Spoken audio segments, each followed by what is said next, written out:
성품이라는 것은 사실 눈에 보이지 않습니다. 그러나 이 성품이라는 것은 눈에 보이지는 않지만 사람의 됨됨이라고 이야기할 수 있죠. 더 쉬운 이야기하면 인격이라고 이야기할 수 있습니다. 그러면 이 성품이, 인격이, 이 됨됨이가 다 똑같느냐? 절대 그러지 못하죠. 다 다릅니다. 예수님의 12 제자도 예수님을 3년간 따라다녔지만 다 달라요. 사도 바울도 다릅니다. 그래서 그들이 이후에 하나님의 성경 말씀을 남겼는데 그 성경 말씀도 다 달라요. 마태복음, 누가복음, 마가복음, 요한복음 같은 예수님에 대해 기록했지만 관점이나 또 그들이 기록한 내용들을 보면 우리가 볼 때는 비슷한 것 같지만 조금 깊이 들여다보면 사실 굉장히 많이 달라요.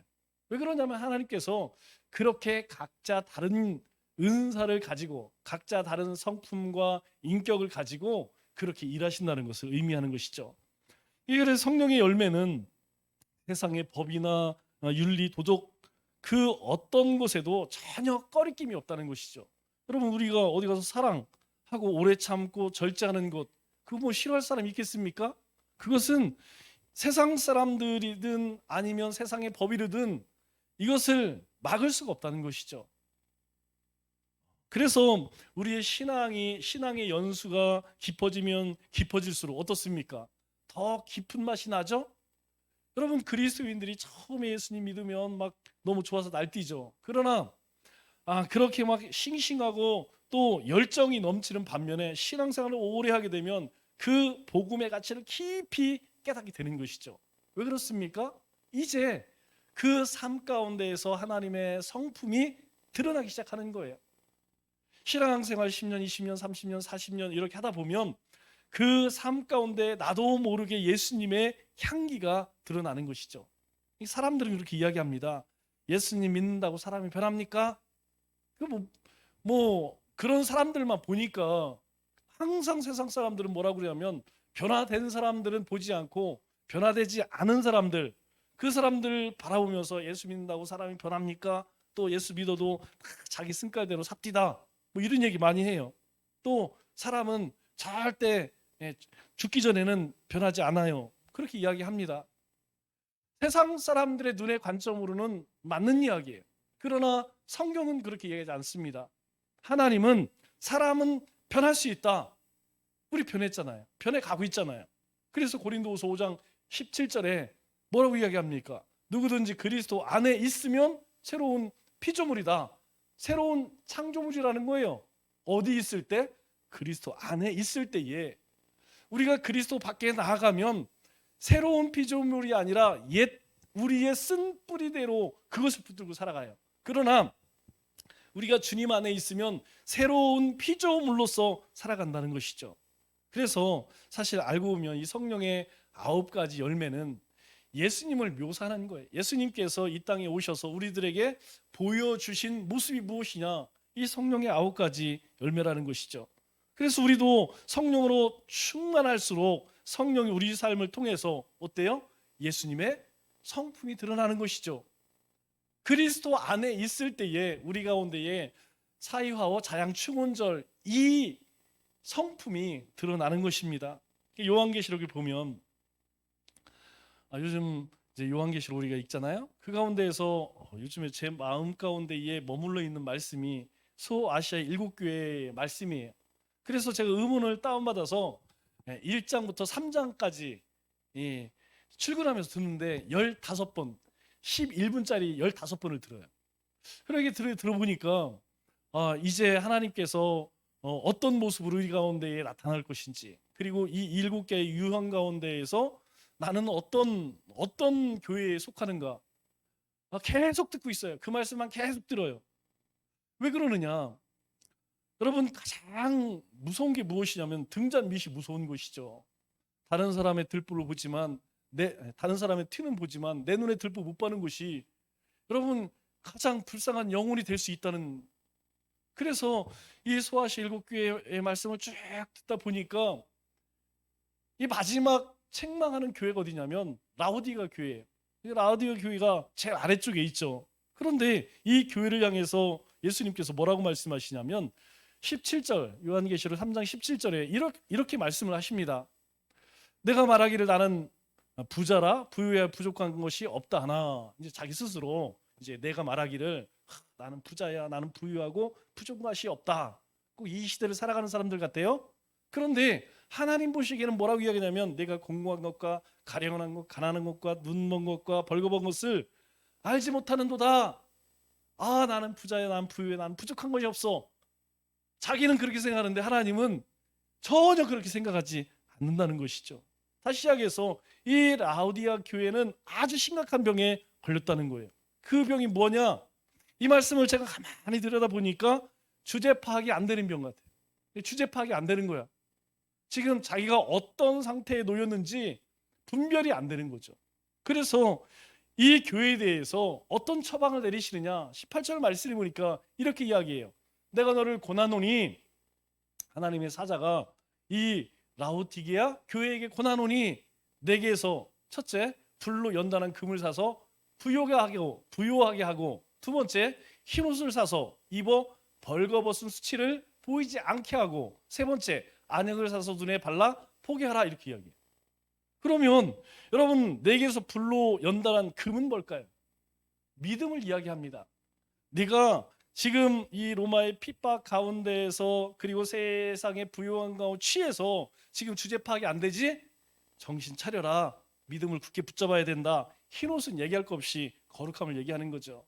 내가 거룩해야 한다. 여러분, 거룩은 어떻게 되는 겁니까? 그냥 내가 거룩하면 된다, 이게 아니고 예수님 안에 의의 옷을 입으라는 것이죠. 예수 그리스도의 그 십자가와 부활을 통하여서 우리 존재를 깨달았다면 너희가 이제부터는 예수님 옷 입고 다녀. 내가 그 거룩함을 드러내. 그렇게 이야기하죠. 세 번째는 안약을 사서 눈에 발라 보게 하라. 뭐 안약이라는 것을 얘기할 필요도 없죠. 눈이 열려야지 세상이 보이죠. 영원히 눈이 열려져야 된다는 거죠. 여러분, 우리의 눈이 영원히 열려지기 위해서는 하나님의 말씀을 봐야 됩니다. 말씀이라는 거예요. 말씀이 있어야만 우리가 말씀을 통하여서 세상을 바라보고, 그리고 나를 향한 하나님의 뜻이 무엇이고 내가 지금 어디에 서 있는지, 어디쯤에 서 있는지 볼 수 있다는 것이죠. 여러분, 이 시대에 가장 불쌍한 영혼들이 어떤 영혼이냐면 자기 주제 파악이 안 되는 사람들이죠. 세상 사람들은 자기 주제 파악이 안 돼요. 그래서 나는 예수 믿을 필요 없어. 여러분, 세상 교회 밖에만 그런 사람도 있을까요? 아닙니다. 이 안에도 있다는 거예요. 교회 밖에 불신자, 교회 안에도 불신자가 있어요. 내가 지금 어떤 위치, 내가 어떤 삶을 살고 있지 못하는 사람들은 반드시 이 세 가지를 기억해야 합니다. 하나님이 우리에게 주신 믿음을 굳게 붙들어야 되고, 늘 정결한 삶을 살아야 되고, 하나님의 말씀을 굳게 붙들라는 거예요. 한마디로 이야기하면 말씀과 성령의 인도하심을 쫓아 사는 삶을 살라는 것이죠. 그것을 다른 말로 이야기하면 결코 내 생각, 내 경험, 내 지식, 그거 쫓지 말라는 것입니다. 어느 교회가 그랬다는 거예요? 라오디게아 교회가 그랬다는 거예요. 여러분, 이 교회는 칭찬을 하나도 못 받아요. 그냥 책망만 받습니다. 그래도 에베소 교회는 칭찬도 받잖아요. 다른 교회는 그래도 뭐 하나는 잘해. 그런데 이 라오디게아 교회는 하나 칭찬을 받지 못해요. 여러분, 나중에 성지순례 가보시면 여러분도 보시겠지만 이곳이 얼마나 아름다운 곳인지, 정말 아름다운 곳이에요. 이게 산꼭대기입니다. 산꼭대기에 온천이 나와요. 온천. 산 위에서 그 온천이 흘러나와 내려서 요 계곡을 내려가면, 여기 왜 이렇게 됐냐면 석회수입니다. 이게 이제 거기는 땅이 그런 땅이라, 아까 거기 보였던 그 위에서 물이 흘러나와서 내려가면서 이렇게 아름다운 그런 계곡을 만들어요. 이게 쭉 흘러 내려가서 도시로 흘러 들어갑니다. 그러면 거기 끝에 뜨거운 물이 흘러 내려가면 어떻게 되겠어요? 뜨뜻미지근해지겠죠? 그래서 처음 책망하는 게 그거예요. 너는 뜨겁지도 않고 차지도 않고 확실하게 해, 내가 토해버릴 거야. 이렇게 시작합니다. 우리의 신앙이 이 시대에 우리가 이것도 아니고 저것도 아니고 안 된다는 거예요. 그래서 왜 우리의 속사람이 강건해져야 되느냐? 뭐 다른 이유 없습니다. 우리의 속사람이 강건해져야 할 이유는 첫째가 주제 파악입니다. 자기 분수를 파악해야 돼. 내가 어떤 존재인지, 어떻게 구원을 받았는지, 구원받아서 어떤 존재가 되었는지, 이거 파악이 안 되면요, 신앙생활 안 되는 거예요. 이거 안 되면 우리 신앙생활 가운데 감동도 없고 기쁨도 없고 감사도 찾아볼 수가 없죠. 우리의 속사람이 강건하게 될 때, 예수 그리스도의 은혜로 우리의 속사람이 회복되어질 때, 살아날 때에 비로소 내가 어떤 존재라는 것을 깨닫게 되는 것이죠. 그게 깨달아져야 주님께 예배를 드리는 것이고 감사를 하는 것이고 찬양하고 순종하는 삶을 사는 것이죠. 그게 뭡니까? 복음에 합당한 삶, 부르심에 합당한 삶 아니겠어요? 그리스도인이 그리스도인답게 살기 위해서는 우리의 속사람이 건강해야 한다는 것이죠. 그래야 하나님의 사람으로 성령의 열매를 우리의 삶 가운데에서 드러낼 수 있다는 것입니다. 그래서 사도 바울이 에베소 성도들에게 기도하면서 당부하는 것이 첫 번째가 뭐예요? 너희 속사람이 강건하기를 바란다. 그렇게 당부를 하는 것이죠.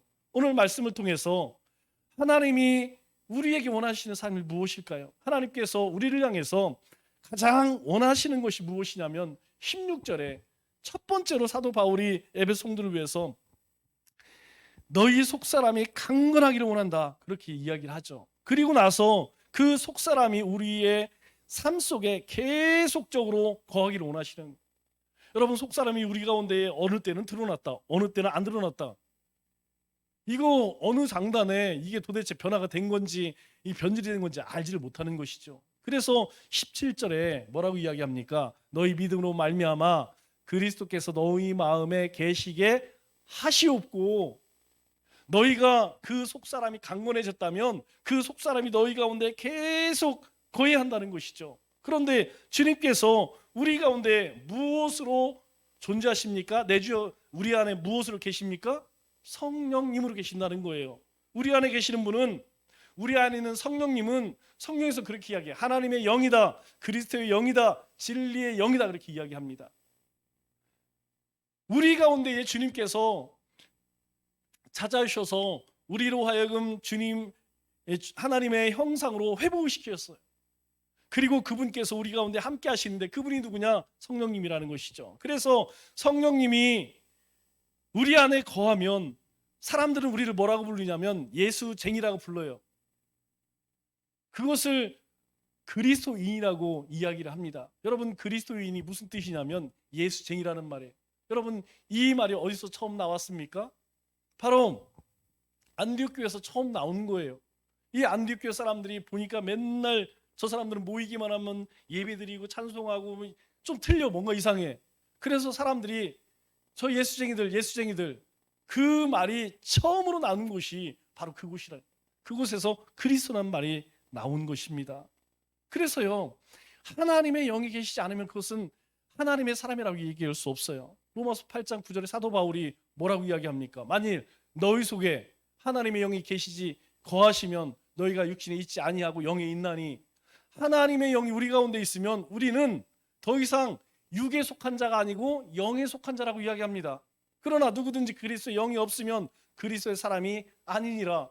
그리스도의 하나님의 영이 없으니까, 그리스도의 영이 없으니까 그리스도의 사람이 아니죠. 그러니까 하는 일이 뭡니까? 하나님 말씀 쫓아 살지 않죠. 순종하지 않죠. 양처럼 저 염소처럼 여기 들여받고 저기 들여받고 그렇게 가는구나 문제를 일으키는 것이죠. 여러분, 우리는 크리스찬입니다. 우리는 그리스도인이에요. 그래서 우리 안에는 누가 계세요? 그리스도의 영, 성령이 우리 가운데 계신다는 것이죠. 그러면 성령이 어떻게 우리 안에 거하실까요? 17절 말씀을 보니까 이렇게 이야기하죠. 믿음으로 말미암아 그리스도께서 너희 마음에 계시게 하시옵고, 이렇게 이야기해요. 너희 가운데에 주님께서, 주님의 영이 계속 거하기를 원하는데 무엇으로 말미암아? 믿음으로 말미암아, 이렇게 이야기해요. 그러니까 성령님이 우리 가운데 충만하지 않느냐, 어떻게 할 수 있느냐? 우리의 믿음을 통하여서 드러난다는 거예요. 그래서 이 믿음은 성령님께서 우리에게 임하시는 방법이고 또한 통로라는 것입니다. 우리가 믿음으로 어떤 일이든, 우리가 교회 일이든 세상 일이든 가정 일이든 관계의 문제든 어떤 문제든 믿음으로 접근하면 그것은 하나님의 영이 우리 가운데에 반응하는 거예요. 하나님의 영이 우리 가운데 역사하시는 거예요. 그러나 어떤 문제에 대고 야, 그거 되겠어요? 그거 우리가 생각해 보면 안 될 것 같은데요. 안 되죠, 당연히. 왜냐하면 세상의 법칙과 하나님의 법칙은 다릅니다. 여러분, 홍해 앞에서 말이 됩니까? 지팡이 든다고 이 홍해 갈라진다는 것이 광야 가운데에서 만나 매출하기가 이 가능이라 한 일입니까? 가능하지 않아요. 그러나 믿는 자 가운데는 그런 역사가 일어난다는 것이죠. 오늘 우리 가운데도 마찬가지라는 거예요. 하나님께서 우리 가운데 거하시기 때문에 너희가 그것에 대한 신뢰를 갖고 행하라는 거예요. 무엇으로? 믿음으로, 믿음으로. 그러면 하나님께서 가능케 하시겠다는 것이죠. 예수님께서 우리 마음에 거하신다는 것은, 주님이 우리 가운데 거한다는 것은 우리가 뭐가 됐다는 거예요? 성전이 됐다는 거예요. 거룩한 전이 됐다는 것이죠. 하나님께서 우리 가운데 거하시면 우리의 심령은, 우리의 몸은 하나님이 함께 하시는 지성소라는 이야기입니다. 예수님이 우리 마음속에 거하실 때에 무엇으로 거하세요? 보혜사를 너희에게 보혜, 이렇게 이야기하잖아요. 요한에게만 이야기합니다. 보혜사라고. 보혜사라고 뭐라고 그랬어요? 곁에서 돕는 자라는 뜻이죠. 우리가 하나님의 백성으로 합당하게 살아갈 수 있도록, 온전히 살아갈 수 있도록 바로 이 성령님께서 우리 가운데에서 우리를 도우신다는 거예요. 그것이 우리의 삶의 모습으로 나타나는 것이 무엇이냐? 바로 믿음이라는 것이죠. 그래서 그리스도인은 하나님에 대한, 그리스도에 대한, 말씀에 대한 믿음을 가지고 믿음을 지키는 사람들이에요. 상황이 어떻든 상관이 없습니다. 어떤 상황이든 어느 곳에서든 뭘 붙들고 산다고요?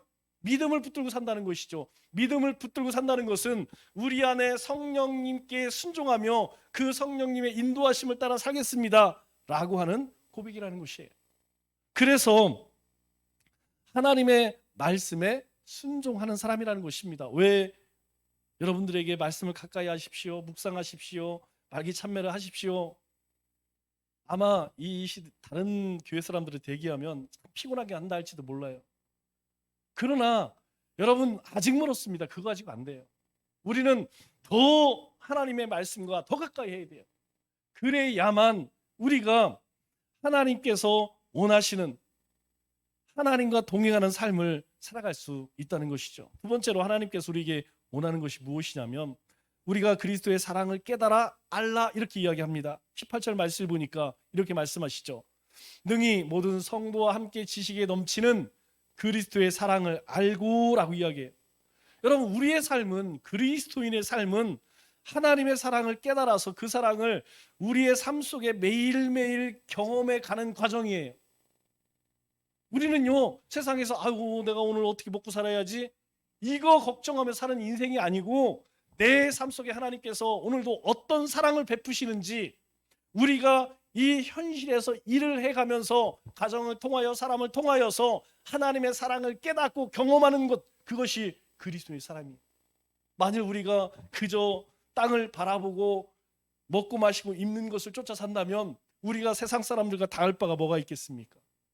여러분, 전혀 다를 바가 없어요. 우리는 그런 존재가 아니라는 거예요. 우리는 이미 하나님의 백성이기 때문에 이 땅에 살아가도 우리는 하나님의 나라에서 영원히 나라에서 살아가고 있다는 것이죠.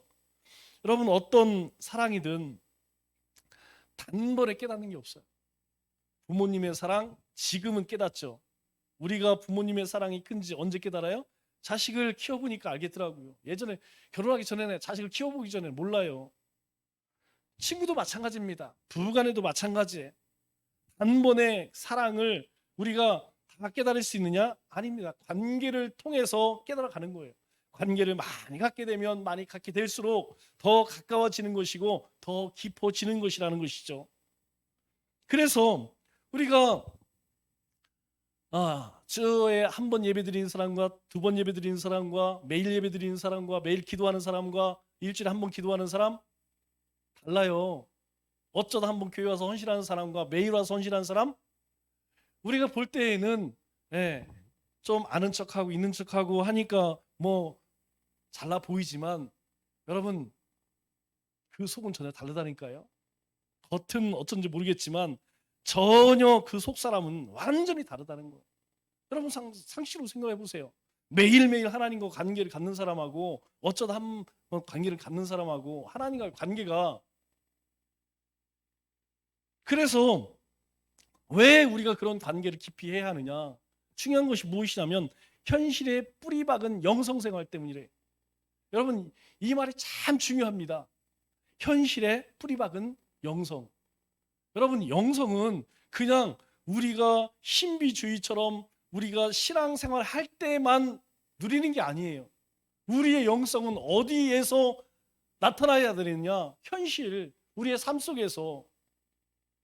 여러분 우리가 어느 곳에서 더 많은 시간을 보냅니까? 여러분 가장 많은 시간을 보내는 곳이 우리 삶의 터전 아니겠어요?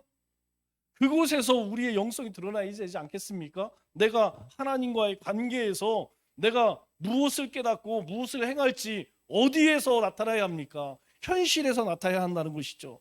그러기 위해서는 어떻게 해야 한다고요? 하나님의 사랑을 깨달아 알라는 것입니다. 그래서 사도 바울은 그 비유로 우리 17절 하반절에 보니까 이렇게 이야기하죠. 너희 사랑 가운데서 뿌리가 박히고 터가 굳어져서 나무가 잘 성장하고 많은 열매를 맺기 위해서는 뭐가 튼튼해야 돼요? 얘기할 필요도 없죠. 뿌리가 튼튼해야지 많은 양분을 끌어들이죠. 우리의 믿음도 마찬가지라는 것입니다. 우리 안에 있는 성령님께서 우리의 삶 속에서 마음껏 역사하기 위해서는 우리가 믿음으로 행해야 되는데, 그 믿음은 하나님의 말씀에 얼마나 내가 뿌리를 받고 있느냐, 여기에 의해서 결정된다는 거예요. 겉은 화려한데 그 뿌리가 약한 나무들은 어떻게 될까요? 평상시에는 모릅니다. 평상시에 보면 뭐 화려하고 참 좋은 나무라고 사람들이 뭐 이야기를 하겠죠. 그러나 비 오고 창수나면, 바람 불고 폭풍 불면 대번 나타나는 거예요. 인생 가운데 고난이 찾아오면 금방 나타나는 것입니다. 평상시에는 다 믿음이 좋아요. 그러나 그 삶 가운데 사탄이 우리를 가만두지 않습니다. 가라지를 계속 뿌려요. 그런데 내가 은혜 충만할 때에는, 믿음이 충만할 때는 그런 문제들이 아무렇지가 않아요. 그러나 사단에 한번 그 갈고리에 딱 걸리게 되면 어떻습니까? 그때부터 우리의 심령 안에 지옥을 경험하는 것이죠. 왜 그런 문제가 생길까요? 내가 믿음의 뿌리가 아직 약하다는 것이죠. 믿음의 뿌리가 약하다는 것은 무엇입니까? 아직 말씀이 우리의 심령 가운데 얕다는 거, 얕다는 거. 하나님의 말씀이 우리의 삶의 능력으로 나타나야 되는데 그냥 말씀을 들을 때로, 그리고 말씀을 읽을 때에도, 묵상할 때로 허투루 한다는 얘기죠. 고민 없이, 아무 생각 없이. 그래서 우리는 하나님의 말씀에 하나님의 말씀이 우리의 삶의 능력이 되어질 지도록 어떻게 된다고요? 그 말씀을 되씹고 그게 묵상이라는 거예요. 되새김질하는 것, 그게 묵상이라는 거예요. 우리가 아침에 큐티를 했다면 그 말씀을 가지고 그냥 끝, 나 큐티 했으니까 끝, 이게 아니고 그 말씀을 붙들고 내가 오늘 하루를 되씹고. 요즘 우리 큐티 말씀이 뭐예요? 살인, 도둑질. 오늘 도둑질이죠? 어제 폭력 얘기하잖아요. 하나님 계명 주셨어요. 10계명. 그런데 그 10계명에 따라서 율례 법규를 주십니다. 살인하는 자 죽여. 이에는 이, 눈에는 눈. 너희가 누군가의 피해를 입혔어? 폭행했어? 그러면 거기에 상응하는, 오늘 도둑질 얘기 나오더라고요. 우리는 그렇게 이야기하면 나는 누구를 해하지 않았어. 나는 누구를 폭행하지 않았어. 너는 도둑질하지 않았어. 그런데 가장 중요한 것은 무엇이냐면 다른 사람의 물건을 훔치지 않았지만 우리는 하나님의 것을 훔치고 있다는 거예요. 우리는 하나님의 것입니다. 그러면 하나님의 백성으로서 살아야죠. 그렇게 살지 않은 것이 바로 하나님의 은혜에 대한 도둑질 아니겠습니까? 여러분, 그렇다면 내가 오늘 하루를 살아면서 내가 하나님 앞에 도둑질한 것이 무엇인가? 내가 하나님 앞에 감사치 못하고 찬송하지 못한 것인가? 그거에 대해서 심각하게 내 자신을 돌아보고 내가 고민해야 되지 않겠습니까? 그런데 대부분은 어떻습니까? 아, 그렇구나. 나는 도둑질한 거 없으니까 나하고는 별 상관이 없네. 그거 아니라는 것이죠. 오늘 사도 바울이 에베소 성도들에게 그렇게 이야기하는 이유가 그거예요. 그리스도의 사랑을 너희가 알고 왜 이야기를 이야기할까요? 그것을 깨달아야만 우리의 삶 가운데에서 그리스도의 성품이, 그리스도인의 삶이 나온다는 것이에요. 그것은 그냥 머리로 되는 것이 아니라는 것입니다. 삶으로 나타나는 것이기 때문에 바뀌어져야 된다는 것이죠. 그래서 18절, 19절에 이렇게 이야기를 하죠. 능히 모든 성도와 함께 지식에 넘치는 그리스도의 사랑을 알고, 사랑을 아는데 어디서 알라는 거예요? 앞에 뭐라고 이야기하면 능히 모든 성도와 함께라고 이야기해요. 그러니까 우리가 하나님을 통해서 사랑을 경험했는데 그 하나님의 사랑을 경험한 사람들이 모인 곳이 어떤 곳이냐? 바로 사랑을 함께 나누고 경험되어지는 교회라는 곳이죠. 교회 공동체라는 것이죠.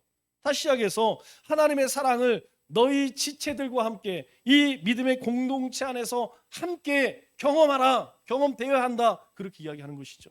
그래서 18절 상반절에 능히 모든 성도와 함께라고 이야기해요. 여러분, 신앙생활은 혼자 하는 것이 아닙니다. 함께 가는 거예요. 우리가 서로 주님의 말씀 안에서, 주님의 사랑 안에서 이 믿음의 공동체 가운데서 지어져 가는 것이라는 거예요. 그러나 교회는 어떻습니까? 완전합니까? 완전하지 못하죠. 세상에서 완전한 교회 없습니다. 그러나 우리가 온전하고 성숙한 공동체를 향해서 나아가고 있다는 거예요.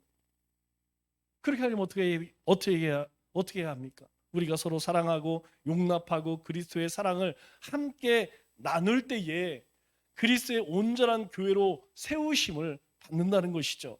그럴 때 우리는 어떻습니까? 그리스도의 사랑, 그리고 사랑의 넓이와 깊이와 높이와 그리고 길이를 알아간다는 것이죠. 그러면 여러분, 주님의 사랑의 범위와 대상은 어떻습니까? 여러분, 하나님의 사랑을 어떻게 잴 수가 있을까요? 하나님의 사랑은 잴 수가 없다는 거예요. 이 온 세상보다 넓은 것이 하나님의 사랑이라는 것이죠. 그럼 하나님의 그 사랑의 길이는 얼마나 길까요?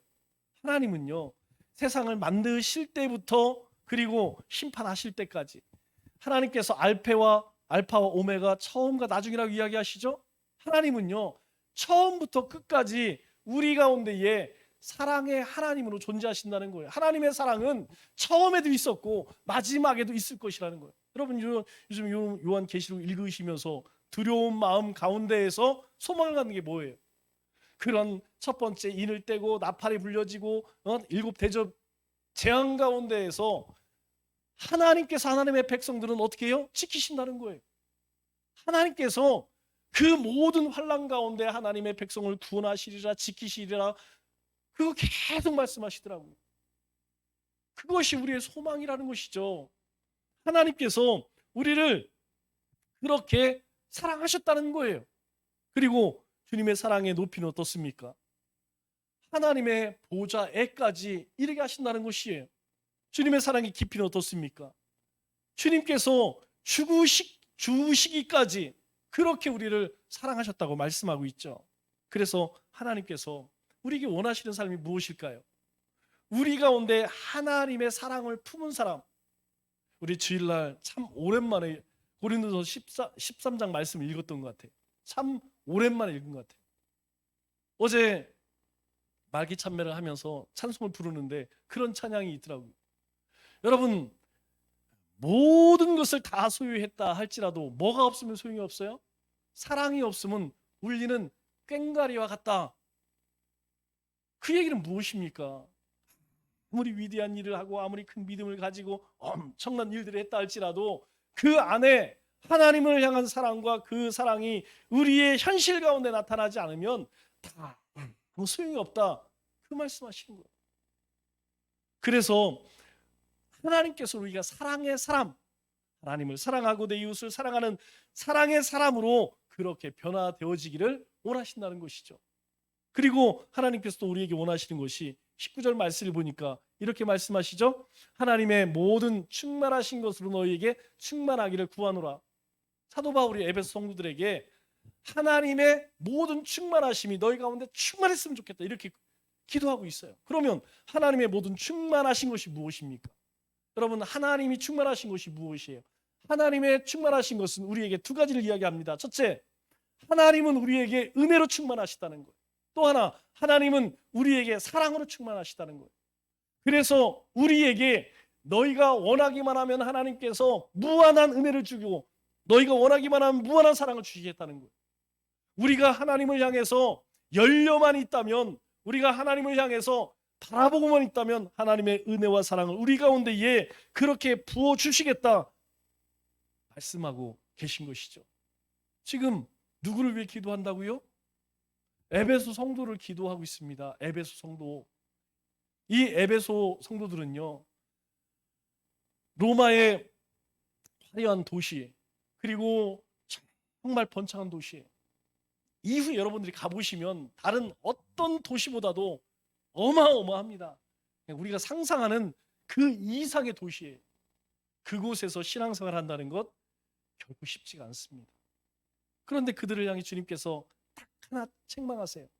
너희가 그런 우상들을, 그리고 이단들을, 사이비들을 몰아내고 너희가 분별한 거 참 잘했어. 그러나 한 가지, 첫사랑을 잃어버렸네? 그거 회복해라. 그거 회복하지 않으면 야, 다 소용이 없어. 여러분, 그리스도의 삶에서 가장 중요한 게 무엇입니까? 하나님의 은혜 덧입어야 되지 않아요? 하나님의 은혜가 우리 가운데 임해야 우리가 하나님의 영으로 말씀에 순종하고 믿음으로 행할 수 있잖아요. 아, 내가 믿음으로 행해야지. 내가 말씀에 순종해야지. 내가 결단하고 내가 결심하면 그게 되냐고요. 안 됩니다. 우리가 매일매일 겪는 게 그거 아니에요? 그래서 하나님의 모든 충만하신 것으로 너희가 충만하기를 원한다. 하나님이 우리에게 은혜 부어주셔야 된다는 거예요. 하나님께서 그 무한하신 사랑을 우리에게 베풀어 주셔야 된다는 거예요. 그러면 지금 나는 무엇으로 충만할까요? 여러분 한번 생각해 보세요. 나는 지금 말씀과 은혜와 성령과 사랑과 인내와 절제로 충만하신가요? 아니면 욕심과 교만과 자랑과 게으름과 나태함과 무관심과 그리고 무감각으로 충만한가? 여러분, 아무도 몰라요. 내 자신은 나밖에 모릅니다. 여러분, 나는 지금 무엇으로 충만해? 나는 무엇으로 충만해지기를 간구하고 있습니까? 우리의 영적인 생명력은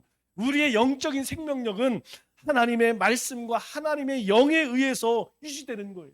이거 없으면 우리 하나님의 백성들은요, 이 땅 가운데 살지만 살아가는 게 아닙니다.